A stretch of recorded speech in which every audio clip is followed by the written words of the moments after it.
What's up, everybody? Welcome to the Red and Bulge Show. We're excited to have you to talk 49ers football, especially since the postseason begins this weekend. The 49ers play at Philadelphia against the hated Eagles and their hated fans on Sunday afternoon. So we're excited about that. I feel bad for those 49ers fans and beat writers and all the people that have to go to Philly because that's a pretty unpleasant crowd. But hey, it's all in good fun, hopefully. I am your host, Marc Adams. You can find me at 49ers Camelot. You can also find my work at 49ers Web Zone. I'm joined by my co-host, the great Anthony Robertson, who we call Ant. You can find him at 49ers Cutback. How's it going, Ant?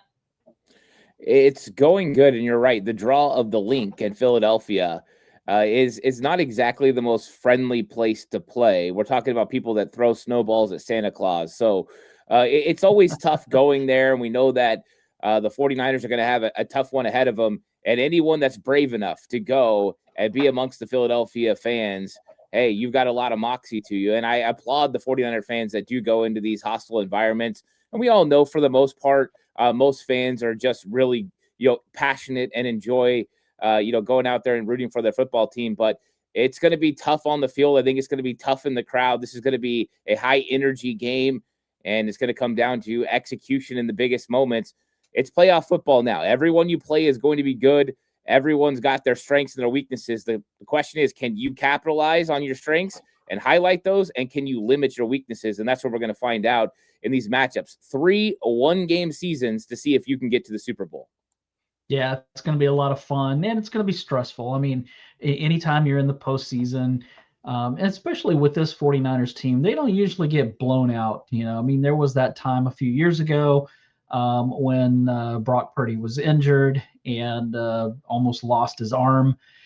That was a different situation, but usually they play really tight games in the postseason. So if there's going to be a blowout, let's hope it's for the good guys. We want to see that instead of those Philadelphia Eagles. Speaking of teams and fan bases that we don't like, let's real quick just look back at the game against the Seattle Seahawks.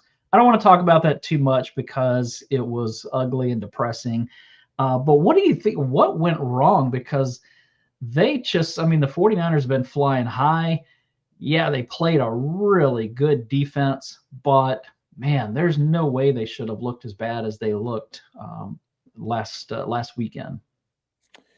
Yeah, it was tough for the 49ers. They really couldn't get anything going. And it started on, their first 2 drives where there was just no rhythm, no momentum. They couldn't get the third down conversions that they normally get to extend drives and kind of get in a rhythm for Kyle Shanahan and the offense. And it came down to lack of execution. Now, partly because the 49ers had to go out with a little bit of a different game plan than normal. Kyle Shanahan loves putting 5 eligibles out into routes and letting them operate in space. That's what generates some of the matchups that we love. McCaffrey and George Kittle kind of creating off each other. Those things always open things up for everyone else. That didn't happen in this game. You're making sure that Austin Pleasance is taken care of, which means George Kittle staying in sometimes to block, Christian McCaffrey staying in, sometimes releasing late. And if you're running 6 defensive backs like the Seattle Seahawks did, that means you've got 2 for every 1 receiver that's down the field early on in the portion, early on in the concept. So that made it very difficult. I thought it was a good game plan from the Seattle Seahawks. I thought they executed. 49ers really didn't get anything going until the second half where they started moving the football on the drive that ends up being an interception. But I think that they missed Trent Williams a lot. I think that Ricky Pearsall definitely would have helped. And unfortunately, Seattle came out with a good game plan and executed at a high level. They're a good football team. They didn't make mistakes. They played really clean football, and that's why they came away with the 13-3 win. Yeah, I thought it was going to be tougher for the offense because they're playing a very good defense. I didn't think that the offense would look as bad as they did. The defense struggling against the Seattle offense that's not really anything special. That was hard to watch. Now, they did make some plays and they only gave up 13 points, but it should have been worse. But that's fine. It wasn't. And so the defense was very much bending, not quite breaking. But to me, the biggest problem with the game was the 49ers offense. Now, I didn't think that Brock Purdy played that bad. In fact, I thought that he was pretty good. I mean, he was making good reads for the most part. The offensive line was terrible. I thought that the receivers didn't create enough separation. What did you see when you went back and watched on film? What did you see with the offense that created so many problems? I know that you mentioned how Seattle is able to create pressure with just that front four, which leaves a lot more players to be in coverage, and that was definitely an issue. Was it just as simple as that, or is the 49ers offense and then the receivers, especially since Ricky Pearsall wasn't playing, were those two things a factor, or did McDonald just have a really strong game plan against Kyle Shanahan's offense? It comes down to simplicity, actually. I mean, you're running 6 defensive backs the way the Mike McDonald was. You need to be able to run the ball as an offense, and the 49ers couldn't run the ball successfully. If they would have gotten a run game going against that dime look that had an extra defensive back, Nickerman, Worry, I mean, it's one linebacker on the field in those situations. The 49ers, even in some 21 personnel situations, still couldn't run the ball effectively against that type of unit, even against their nickel package. If that would have happened, they would have been able to run the ball. That would have forced Mike McDonald's hand to get out of that sort of a defense, and then you could have got some of those looks that you're looking for. Unfortunately, the 49ers tight ends, and it starts on the first play of the game. George Kittle misses a huge block that slows things up for Christian McCaffrey. Luke Farrell didn't have a great game blocking either, but offensively, there was no movement up front. That's one of the things Seattle does well. They do hold their ground. They got big guys. You got Leonard Williams. You got Byron Young. The things that they're able to do as far as holding their ground is complete opposite of the 49ers D-line, who gets moved, consistently. 49ers tried duo blocking and working to the second level. It just didn't manifest the way that they were hoping it was going to. That would have been the big difference in the game. 49ers could have established a running game. It would have opened up the entire offense. It would have got Mike McDonald out of what he was doing, which was pretty much saying, hey, try to run the ball. If you can, we'll adjust. If not, we're just going to suffocate you. And that's basically what they did for the most part of the game. And it made it tough. It made Brock Purdy's reads tougher. It made the wide receivers' jobs tougher. And overall, it made the offensive line's job tougher as Brock Purdy's holding on to the football, looking for options down the field. And there just wasn't a lot. So it's really simplistic. It's football. It's running the ball. And 49ers haven't been as good this year as they have in the past. If it was a 2023 run game, I can guarantee you the Seattle Seahawks would have struggled with this 49ers offense. Yeah, and we'll get into this in a minute, but running the ball is something that they have to be able to do this weekend. I don't know that this was Kyle Shanahan's best game either. There were 2 fourth down calls that I didn't like. One was where they punted. I can't remember if that was a 4th and 1 or a 4th and 2. But I kind of felt like they ought to go for it in that situation. The other one was the one that I texted you and didn't like the call. I think it was 4th and 1. I'm expecting a quarterback sneak, and they threw the ball. Now, you said that it looked like maybe somebody was open and Brock just didn't hit him. But am I making a mountain out of molehill with my complaints on those 2 calls, or is there something to it? I mean, it all depends on what the 1 yard is, right? I mean, if it's 4th and 1, like a legit one, yeah, I mean, a quarterback sneak is something the 49ers have been very effective on. Now, how effective are you going to be when the Seattle Seahawks load up on the front with guys like Leonard Williams and Byron Young and the guys that we've talked about? They have massive individuals like Jaron Reed as well that can play on the inside, and they were plugging the A-gaps. They were trying to take away a Brock Purdy quarterback sneak. So the question is, in that case, do you go to Christian McCaffrey more off tackle and run the ball? It probably would have been something that I would have leaned towards, but I don't have a problem with the look that Seattle gave of the 49ers trying to throw the ball. I just don't think they executed, and partly because Brock Purdy didn't have time. I mean, he had guys in his face, and if you have players in your face, you just can't go through your progressions like you need to and get rid of the football, and that made it a little bit tougher in this game where Brock Purdy couldn't read half the field consistently without getting pressure in his face. So I don't have as much problem with the call. I'm always somebody that leans towards running the football, and normally Kyle Shanahan does as well. But we've seen him put the ball in Brock Purdy's hands in fourth down situations, and Brock Purdy's delivered. So I don't have a problem with that. I do have a problem with the fact that the offensive line couldn't protect Brock Purdy in that situation. They couldn't get a 1-yard play. I do think it would have been nice to have Ricky Pearsall in that situation because he's the one that you kind of go to on those one-on-one matchups, and he wasn't there. And I think Seattle knew that. And they were willing to go man coverage across the board against the 49ers wide receivers. And for the most part, they were able to kind of stop those guys from getting open. Yeah, Ronnie Montoya in the chat says Sky Moore was wide open on that play as well. I remembered seeing after I texted you and I went back and saw somebody posted a still shot of that play at the snap of the ball or right after the snap. And it did look like there were some guys open, but I think it comes down to what you said, that he just didn't have time to even process and see who was there. If you throw a ball just blind, I think somebody's going to be open over here to my left, I'm just going to throw it. That's how you throw pick sixes. So I'm glad that he didn't do that. Not that that would have happened in that moment, but yeah, it's when your offensive line can't block, and we're talking can't run block, can't pass block, which was the case last weekend.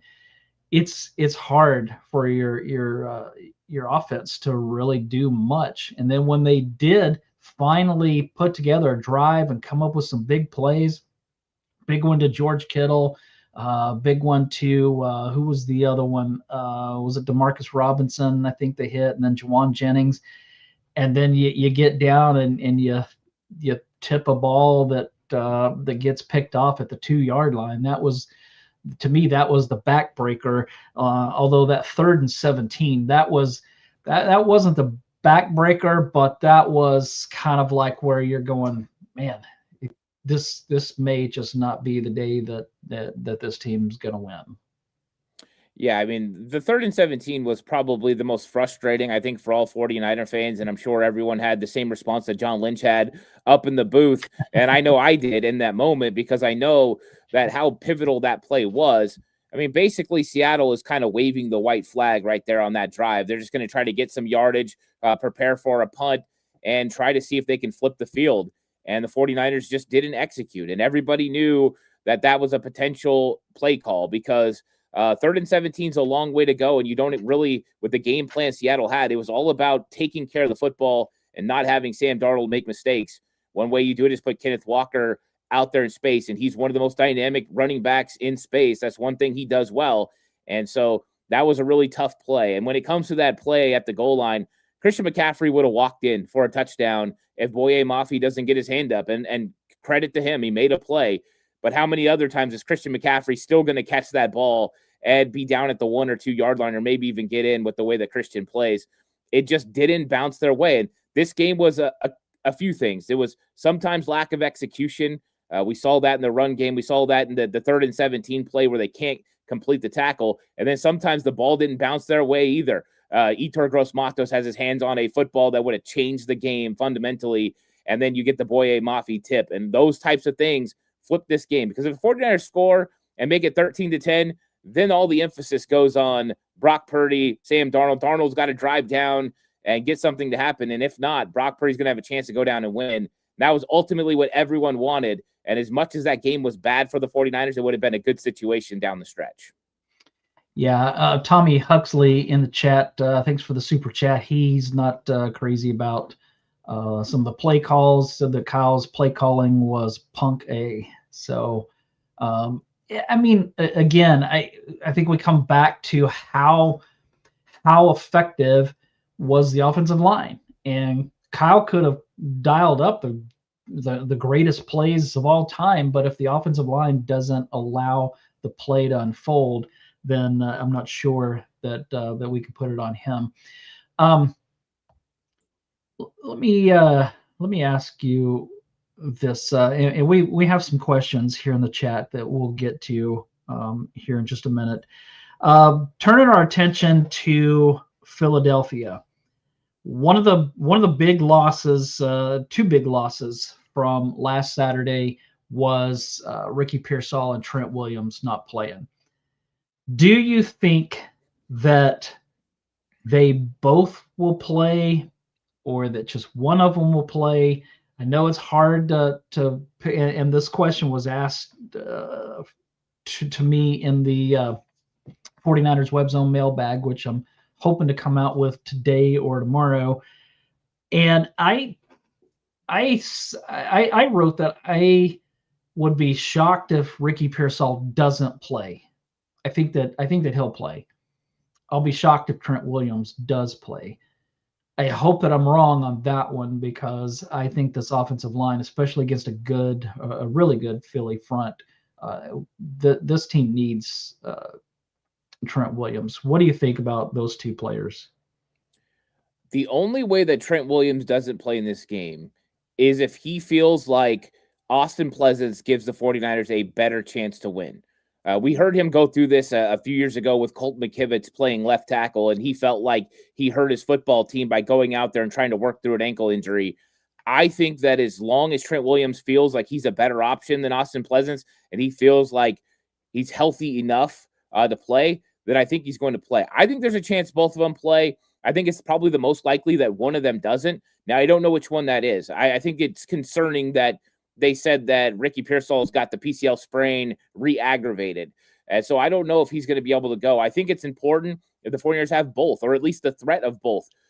So I think that Trent Williams, to me, has got to be the one that, kind of puts it out there. And I think he's at the point in his career where if he feels like he can go, he's going to go, because he knows how important it is for his football team. And that will fundamentally change this game with the way that they've got the edge rushers, Jalen Phillips. They've got Nolan as well. These guys are really good edge rushers for Philadelphia, but you can get to Philadelphia in the run game, and that's one thing Trent Williams does very well. If you can get some of these matchups you're looking for on the edge, because the Seattle Seahawks are not one of the best teams stopping the run on the outside. Running backs have had a lot of success out there, and part of the reason is they can attack those edge defenders, and that's going to be a big part of why Trent Williams could be impactful in this game. So I say that if Trent has any chance to go, he's going to go. And with Ricky, I think he's going to kind of be pushing himself to go out there too. I wouldn't be surprised if both go. I think it's probably the most likely one of them goes. This question in the chat from Ronnie Montoya, team opening Jacob Cowing's practice window. Does that mean Ricky isn't going to play? No, I don't think so. In fact, I think that this is just when Cowing's window opened. He's now healthy enough to practice. But I'd be stunned if Jacob Cowing plays this weekend. And the reason being, I don't think that they're going to open a practice window for a guy who's been out all season long. I don't think they're going to open his practice window so that he can play a game that week. I think that they would want more time with him. Now, I'm not a doctor. I'm not a sports doctor or anything like that. So I don't know that. I just base that off of what we normally see, that when they open practice windows, those guys don't usually hit the field anytime soon. Yeah, I mean, there would have to be a corresponding move to have Jacob Cowing available for this game, which means they'd have to move someone off the 53-man roster. And these kind of spots are hard to come by right now. And I think everyone's expectation is Eric Kendricks is probably going to be, put on the active roster now, as you're going to probably put Tatum Bethune on the IR. So that's one less spot you could potentially use. And we don't know what's going to happen with D Winters and some of the other guys right now, but I think it's smart for the 49ers to open up the practice window for Jacob Cowing, get him a little bit of time. You don't even have to open that window. Activate him from this IR stint, but it prepares you just in case, because I do think that there's a comfort factor for Kyle Shanahan in knowing that they have Jacob Cowing available. And now with this 21-day practice window being open, it kind of carries you through the NFC Championship game.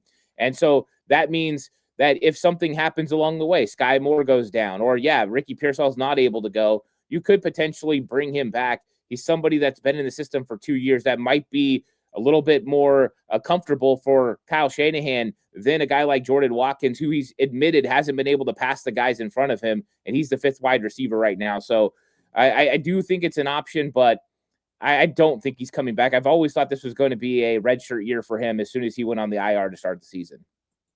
Yeah, and I think that with Bethune going on IR, I would assume that they're going to replace him with Eric Kendricks, because I think he's already been elevated 3 times, and that's the most that you can be elevated without a decision being made about, are we going to just leave you on the practice squad? Are we going to release you? Or are we going to bring you up for good?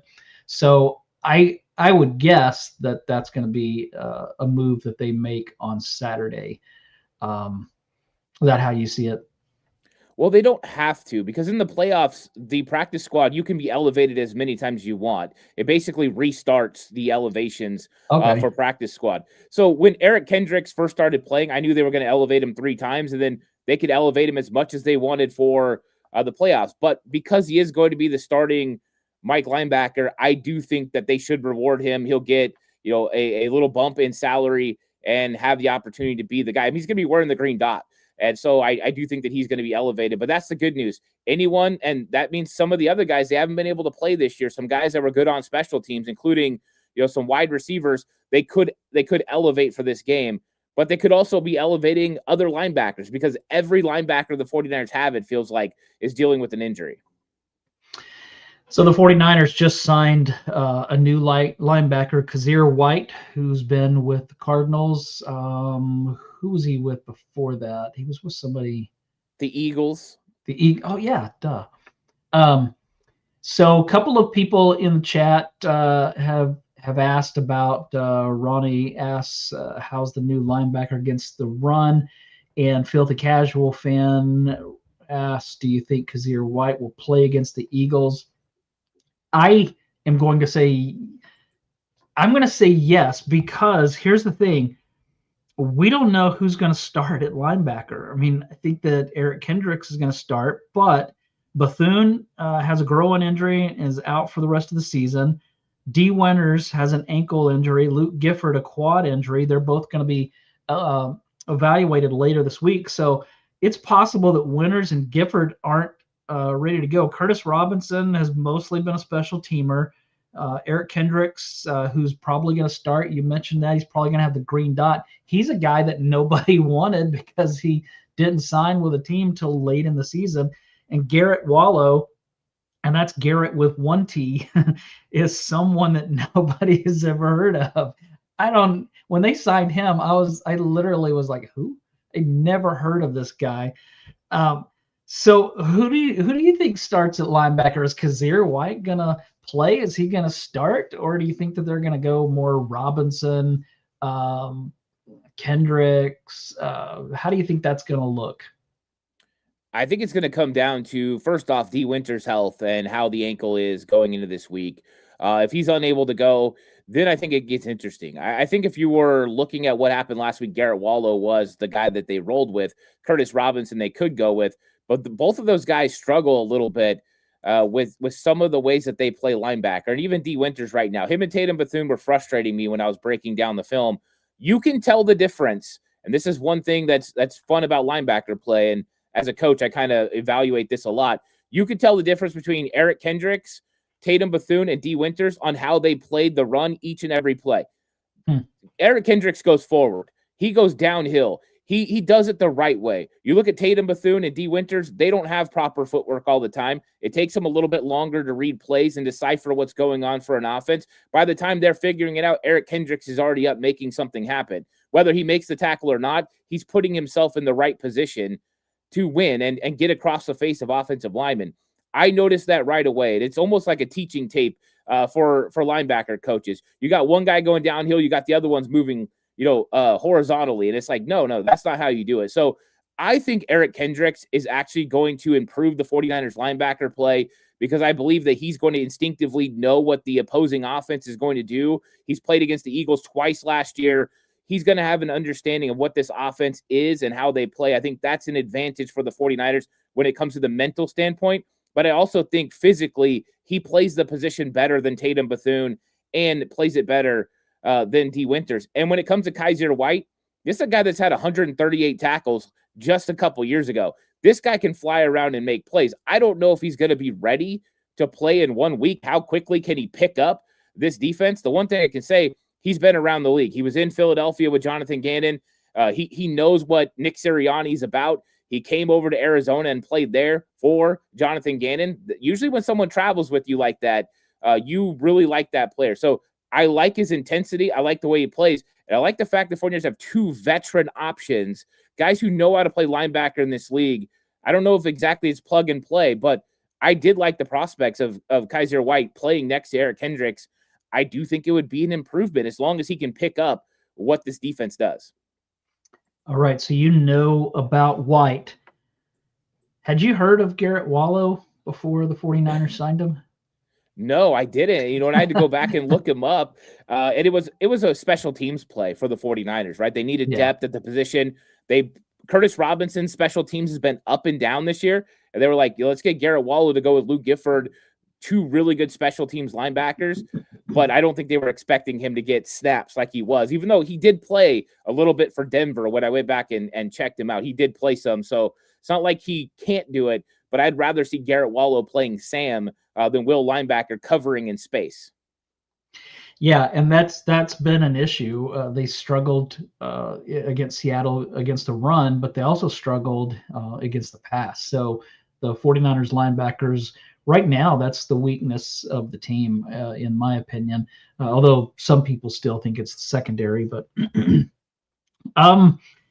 okay, will the 49ers offense have more luck against Philly than they did against Seattle? You've already mentioned that Philly doesn't defend the run as well as Seattle, so that could be an opportunity. And I saw that someone in the chat, Stand On It 796, asked, what do you think our biggest advantage is against Philly? So here's kind of a double question here. Stand On It's question, what do you think is the biggest advantage, and will the 49ers offense, because I would assume that you're going to say the biggest advantage for the 49ers is on the offensive side of the ball. So what do you think? Can they move the ball more? Can they put up some points against Philly's defense? Yeah, I mean, I think this comes down to the run game. I really do. I think that Philadelphia, when you look at their defensive line, is extremely talented. Jalen Carter, Jordan Davis on the inside, those guys are phenomenal.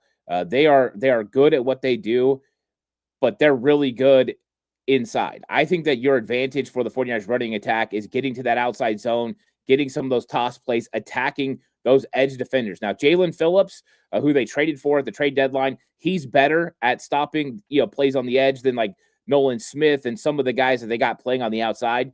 But with the way the 49ers can block things up, I do think that that's where they're going to try to attack. A little stat when it comes to DVOA, the Philadelphia Eagles are number 23 in the NFL against handling running backs. So that gives you an idea, McCaffrey type game. And that makes it interesting when you got linebackers like they got running linebackers, Zach Bond, Nakobe Dean, even one of my favorite guys in the draft, Jihad Campbell. Those are their linebackers. All those guys can run and play in space, but they struggle with running backs. I think the running game is going to be pivotal. And if the 49ers can get it going, Philadelphia is also not good on third down on either side of the ball, offensively or defensively. Offensively, Philadelphia only converts at 37%. Not good at all. That is in a bad category. And then you look at the defense, they're right where the 49ers are. They're 21st best in the NFL at 40%. 49ers are 19th best in the NFL defensively, stopping people on third down. So I think that the run game leading to convertible third downs is going to be the advantage for the 49ers. And then they've got to stay on the field. Brock Purdy said that was one of the things they didn't do well last week.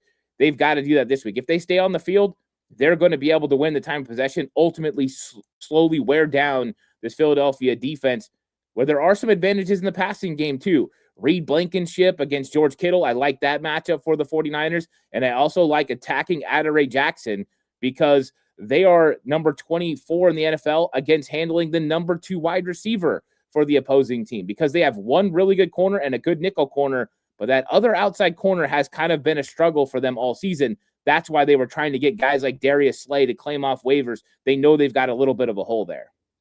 Yeah, that's good stuff.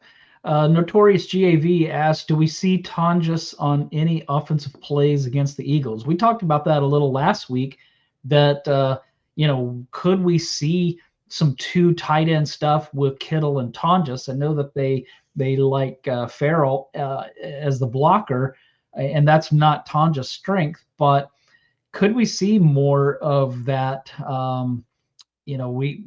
You kind of didn't really feel like that was going to be what Kyle Shanahan would do.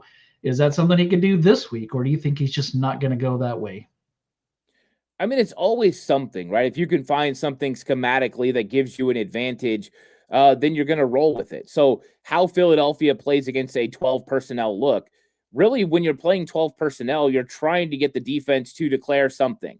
You either want them to bring their nickel corner onto the field and try to stop you coverage wise, and then you run the ball. The problem is Jake Tonjes isn't the greatest run blocker. Or you're trying to go the other route and they're going big, and then you have an advantage with your pass catcher. So if Philadelphia decided to go base set, which they don't very often, then yeah, Jake Tonjes would make a lot of sense. Having him match up with Nakobe Dean or Geog Campbell in space, or even Zach Bond is advantage 49ers. Then you have two tight ends that can catch the ball. The problem is you don't have a second complete tight end, and that's a problem for everyone around the league. But 49ers haven't been willing to go to these really big sets the way the league is trending right now with three tight ends on the field. They just don't feel as comfortable. They like the 21 personnel looks. And I think that that's going to be one of the keys again in this one. Can the Philadelphia Eagles come in their nickel package with Cooper DeJean playing the slot corner and stop the 49ers running game? If they can, they're never going to adjust out of that. This is where Kyle Shanahan is going to try to find out real quick in this game. And if the 49ers can establish a running game against that look, it's going to put pressure on Vic Fangio to make an adjustment. Can he go big? I don't think he wants to. That's why every week when we talk about Tonjes, I think he's more of a red zone threat. 49ers just didn't get into the red zone enough for him to make any plays last week. I think this week that's kind of where he lives. I would love to see him have more than 0 snaps, but I do think it's still going to be a limited role. I don't think the 49ers want to go 12 personnel. They love the look of the 12 or the 21 because that gets Kyle Juszczyk out there blocking, and he can do a lot of things as that Swiss Army knife, and that's how they like to use him. Yeah, I just think that as fans, we believe that if you have a guy like Jerry Rice or Jake Tonjes, you get him the ball. You find a way to make that happen. And that was a joke, of course. I'm not comparing Jake Tonjes to Jerry Rice, but he has been really effective when Kittle has been out. I want to get to this question from John Wallace. Do you believe that he's asking, do you believe that Kyle needs to run Brian Robinson a lot more, knowing that he picks up good yardage most of the times that he touches the ball? I'll let you answer this first, and then I'll give my thoughts on it. I don't think they need to run him a lot more. I think that it would be nice to get him a few more carries here or there, but what were you going to do last week when you barely ran the ball? There just wasn't that many opportunities for him or Christian McCaffrey, and there wasn't a lot of room for either one of them to run the ball. I would say probably you had better runs from Brian Robinson than you had from Christian McCaffrey, but it's not like either one of them had space to find running lanes, and that's what they've got to hope they can find this week. In a perfect world, Kyle Shanahan would love to play Brian Robinson more. That means the running game is going well, and they're getting chunk plays in the running game where he can leave Christian McCaffrey on the sidelines sometimes to kind of just take these games over. Make no mistake, Kyle Shanahan comes into every game wanting to rush the ball at least 30 times. He knows if he hits 35, he has a really good chance to win. And if you hit that 40 number, you're going to win. So they want to establish a running game. They want to get it going, and they want Robinson to be a big part of that. If you're going to run the ball 30 times, they want 10 of those carries to be his, but it has to work out correctly. The problem is he's not really a threat in the passing game. We've seen him make a couple plays here and there, but the matchup issue of Christian McCaffrey and what he does for the football team is why Kyle wants him on the field, because even when he's not getting the ball, he's influencing the defense to pay attention to him. And ultimately, when you do that and you have a gravity player, you want that gravity out there. You want the question from the defense: is he going to go? Is he going to run the ball? Is he going to catch the ball? What is Christian doing? And when you move him around, it gets their attention. You don't get that with Brian Robinson. It's nothing against him. He's a solid running back. It's just the difference between the two guys and why you use them the way you do. Yeah, that's a huge point that you're making there. I think that in most games, I would like to see more of Brian Robinson. He has a harder, more punishing style of running than McCaffrey does. But my biggest reason is to just try and keep McCaffrey healthier and fresher. Last week, it wouldn't have mattered. Like you said, there was nowhere for them to run. And even though Robinson had a little bit more space, a little bit better runs last week than McCaffrey, it still wasn't. It wasn't making. It's not like you brought out Derek Lavelle and he wasn't having any luck, so you brought in Eric Dickerson. That it wasn't like that at all. So I totally agree with you. I have noticed that McCaffrey's bringing himself off the field more this season, but he still isn't doing it very much. He loves to be on that field, and understandably so. That's what he does, and that's what he's made of. So yeah, I don't totally disagree with what John is asking and hoping for. I just don't know that it's going to happen. Now, one interesting thing that I've kind of thought, I don't know if you've thought about this yet. In 2023, McCaffrey went off. He had this all-pro season, and then last year he was hurt. Last year, Saquon Barkley had this all-pro season, went off, and this year he hasn't been quite the player he was last year. Maybe because he had put so much on his body last year. I wonder, could we see a down 2026 from McCaffrey because of the load that he's carried this year? What do you think about that? Is it coincidence, or is there something to the load that McCaffrey carried in 2023 and how it affected him in 2024? Same thing with Saquon Barkley in 2024 versus 2025. Now, he hasn't been injured like McCaffrey was, but he hasn't been, and he's still got his 1,000 yards, so that's nothing to yawn at, but he hasn't been the MVP type player this season.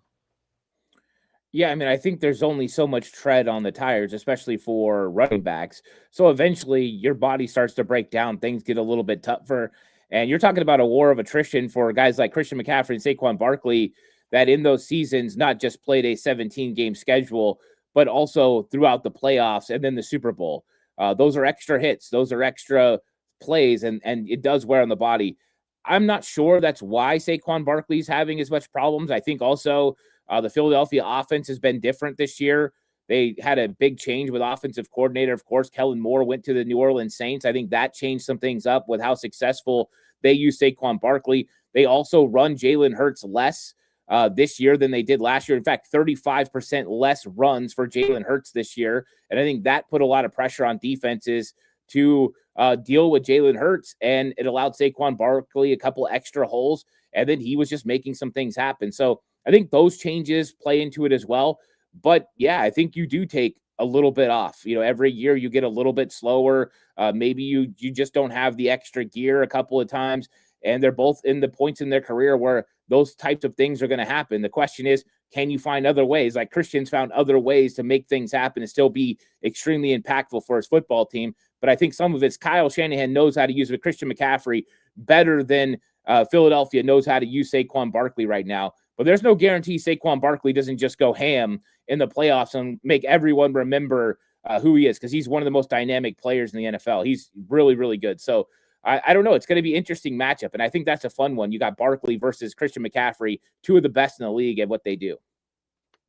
Well, speaking of Barkley, can the 49ers defense slow him down and slow down that Philly offense? Their goal should be to try and shut down that run game and make Jalen Hurts just stand back there and throw the ball, because that's not his strength.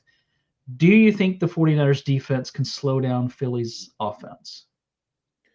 Well, 6 times this year, that's happened, right? They lost because their offense really slowed down. In 5 of those games, they rushed for 80 yards or less. That is the key to winning. There's only one game they rushed for over 100 yards and lost, and that was against the Los Angeles Chargers. So that's the key to the game. And Dallas held the Philadelphia Eagles to under 80 yards rushing. And if Dallas defense can hold them down, I think that there's a chance the 49ers defense can. But they're going to have to pay a lot of attention to the running game. They're going to have to limit the effectiveness. And this is where first and second down success is extremely pivotal. You've got to get Jalen Hurts and the Philadelphia offense to 3rd and long. We already know what happens if you get to 3rd and 2. It's a done deal. They're going to end up getting a first down. But 3rd and medium, 3rd and long, those are situations they've struggled with. That's why when we talk about 3rd down effectiveness is so important. 37% of the time they convert. That is actually worse than the Seahawks. Now, the Seahawks were really good last week. You know why? Sam Darnold was successful on 1st and 2nd down, making convertible 3rd downs. Can you limit Jalen Hurts' effectiveness on those? I think he's going to run more in this game than he's ran all year. I think that they're going to kind of take the gloves off with him. It's winning football now. And the 49ers are going to have to sell out to stop the run. And that means taking some chances that you could possibly get beat by A.J. Brown and Devontae Smith down the field. And we know Robert Saleh wants to limit explosive. So I think it's going to be a combination of things. I think that they're going to try to make Jalen Hurts early in this game prove that he can convert on 3rd down a couple of times on each drive, long 10-play drives. That's going to be one of the keys. But also, if Philadelphia gets into the red zone and they get to the lower red zone, not so much the 20 to the 10, but the 10 in, they're the best in the NFL. 70% of the time they score touchdowns. And because once they get to about the 3-yard line, it's almost a guaranteed touchdown at this point with the tush push and what they do with that. So that's one of the keys of this game is, can Philadelphia convert on 3rd down? If they can, it's going to be a long day for the 49ers defense. If they can't, well, the 49ers defense is going to keep the 49ers in this, because they're probably going to keep Philadelphia scoring low. They have not scored 20 points very often since their bye week. In fact, only 3 times. And one of those games was against the Raiders and one game was against Dallas.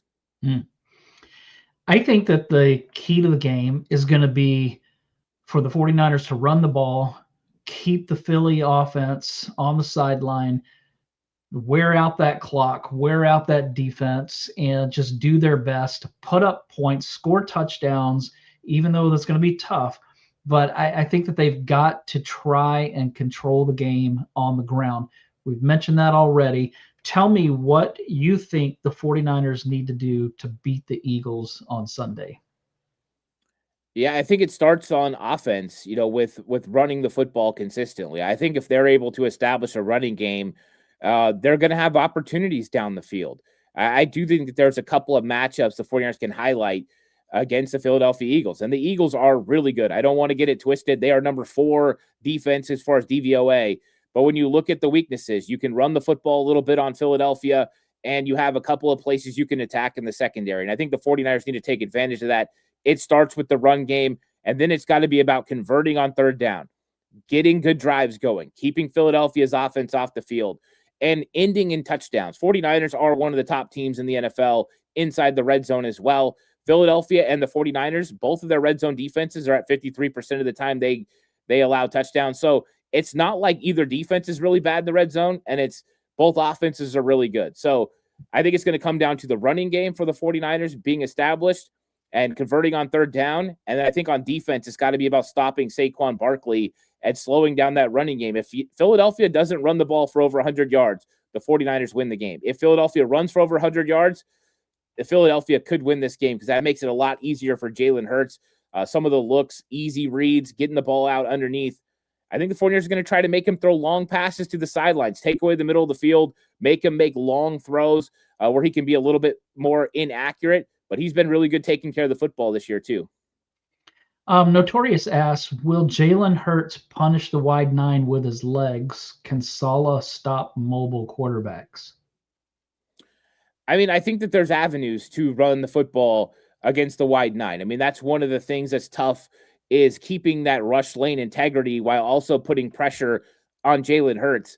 I know you don't want to allow Jalen Hurts just to sit back there and be able to read the field and allow A.J. Brown and Devontae Smith to get open, but you also don't want to leave open gaps for Jalen Hurts just to be able to use his legs and have back-breaking plays. This is one of the frustrating parts about playing a mobile quarterback. Now, I don't think he's as mobile as he used to be. It's not like playing Caleb Williams, who's an absolute escape artist, but I do think that he can extend drives. He's kind of like in that Russell Wilson category when he was in Seattle, where all of a sudden he gets out and he breaks your back with some sort of a run. I think that's kind of where he's at in his career.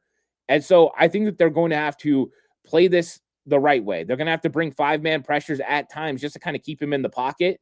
But really what it's about is trying to get to him with a 4-man rush while not allowing him anywhere to go. I think that could be difficult. I do think some design runs are going to come, and that could make it tough in that wide 9. So, yeah, that's correct. It makes it a little bit tougher to stop a mobile running quarterback. I don't think that's the number one thing for the 49ers to stop this week. I think it's going to come down to the stopping Saquon one, but I do think they're going to have an emphasis on slowing down Jalen Hurts. And really a lot of it is make Jalen Hurts beat you with his arm, not with his legs. I think that will be the second goal. Lou in the chat said, you talked about Pleasance, but how did Moore and Brindle do? Jake Brindle struggled in this game, and it's not fun matchups for him. And when you go into a game against a team like Seattle, make no mistake, your PFF grades, if you guys just go off PFF grades, is going to be bad because they are going to win a lot of times. It's tough sledding. If you're in one-on-one situations with the D-line, that it's going to be tough. It ain't going to be better this week. Spencer Burford, Jake Brindle, guess what you get to do? You get to deal with Jordan Davis and Jalen Carter.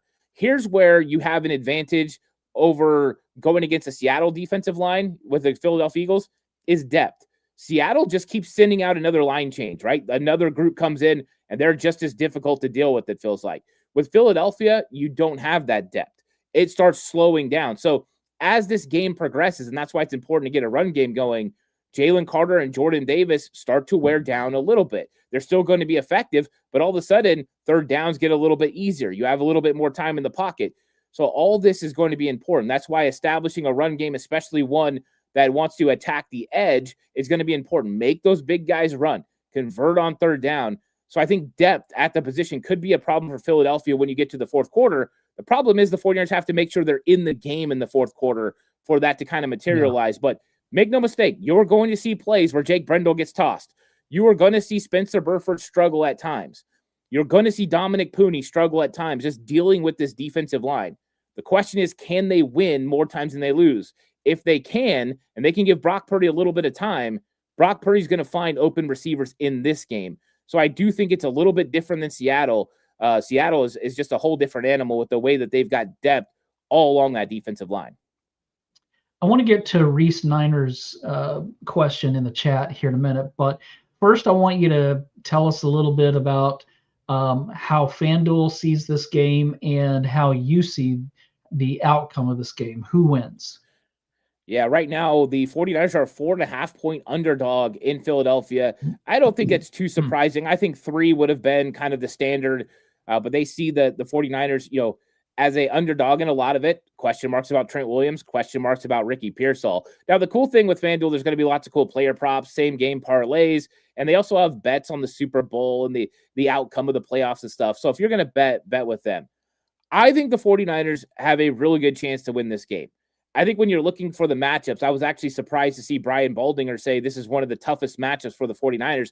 I thought that relatively, when you look at the playoff teams, this is kind of one that matches up decently for the 49ers. Saquon hasn't been able to get going this year the way that he normally does. That Philadelphia offense hasn't been great scoring points. That kind of leans into what the 49ers do well. And so it comes down to the race to 22, 23 points in this game, because the team that gets there is probably going to have a good chance to win. I think the 49ers are going to win this game. And I think it's going to be tight. It probably comes down to special teams where the 49ers have a huge advantage. Number 1 since week 11 in DVOA on special teams, Philadelphia number 24. That is a big difference. 49ers finally have a special teams that they can rely on. Then the question is, can you win in one of the other categories, either defensively or offensively? And so I think that's going to give them a really good chance to beat the Philadelphia Eagles. It's not going to be easy. This is going to be tight. It's going to come down to the wire. But I do think that the 49ers have an advantage with special teams and a couple other areas that I think tips it in their favor. I'm glad to hear that. I hope that you're right. I hope that they pull this off, because, man, I'd hate to lose to Philly. I hate to lose to anybody, but especially there are certain teams that you don't want to, the Rams, the Seahawks, the Cowboys, the Eagles, the Chiefs. But the Eagles and Chiefs are kind of different reasons.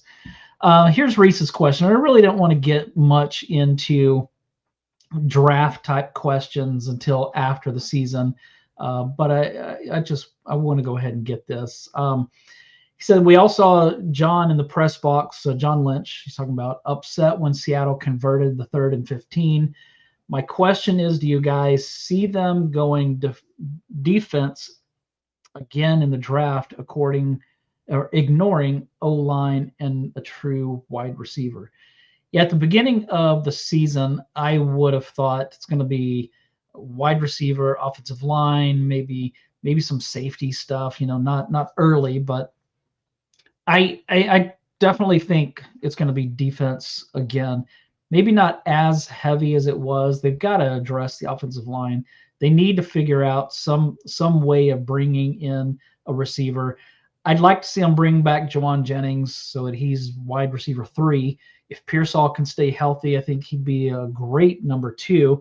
I'd love to see them come up with a way to bring in a wide receiver 1, but I just don't know that that's going to happen.